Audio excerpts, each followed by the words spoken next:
کہ روح کے پاس ایک باضابطہ طور پہ اس وقت ایک انفرادی شعور موجود تھا. اسی انفرادی شعور کو بروئے کار لا کر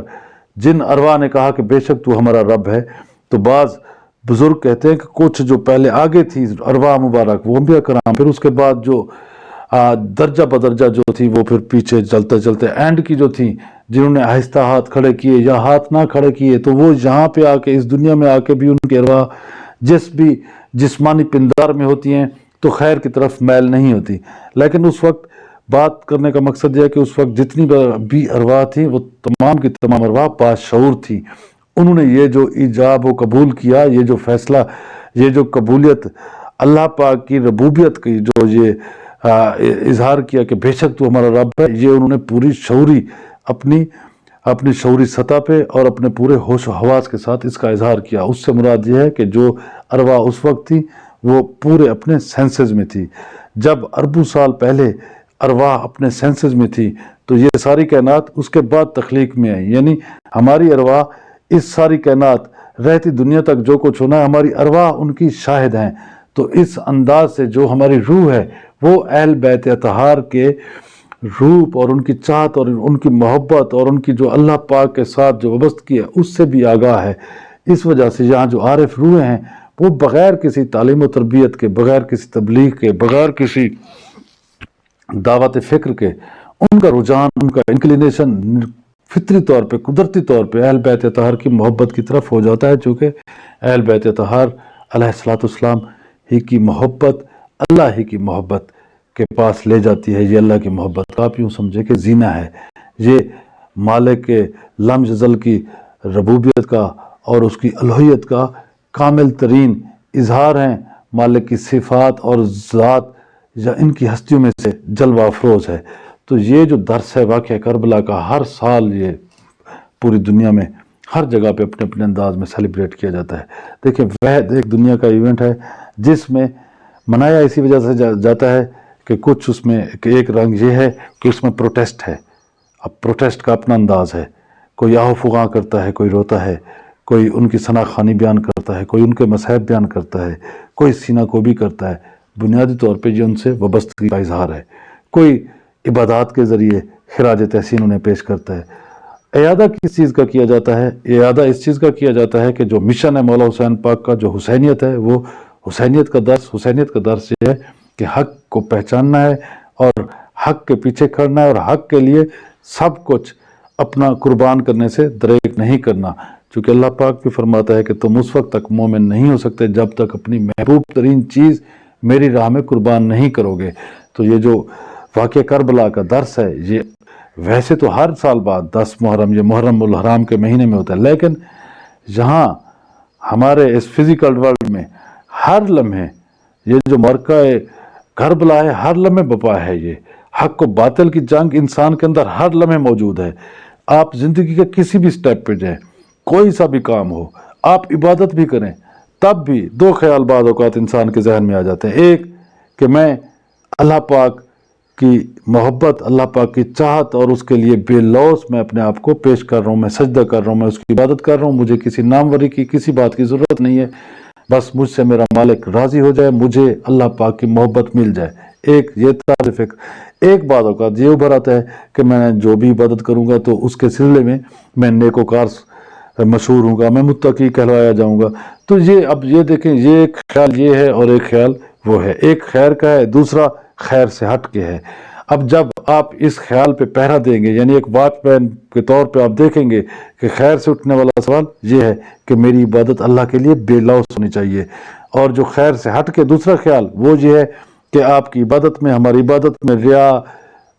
لالچ، لوث، طلب پیدا ہو جاتی ہے. تو یہاں اب یہ تو ہمارے روزمرہ کا کام ہے، یعنی ہر لمحہ ہم یا حق کی طرف ہوتے ہیں یا حق سے دور ہوتے ہیں. ہم ہر زندگی کے ہر لمحے میں جب ہم حق کی طرف ہوتے ہیں اس وقت ہم کربلا ہوتے ہیں، اور جب ہم حق سے ہٹے ہوئے ہوتے ہیں تو اس وقت ہم دشمنان اہل بیت علیہ السلام اور کربلا کے دشمنان کی پیروی میں ہوتے ہیں. تو یہ ہمارا درس، یہ ہماری ہر ایک سانس کے لیے جو واقعہ کربلا ہے یہ بنیادی طور پہ ہماری روح میں، پوری انسانیت کی روح میں بسا ہوا ہے. خواہ کوئی واقعہ کربلا کے نام سے بھی واقف نہیں، اگر وہ تاریخی احوال سے بھی واقف نہیں، لیکن خیر اور شر کی جو جستجو ہے وہ ہر ذی نفس کے اندر موجود ہے۔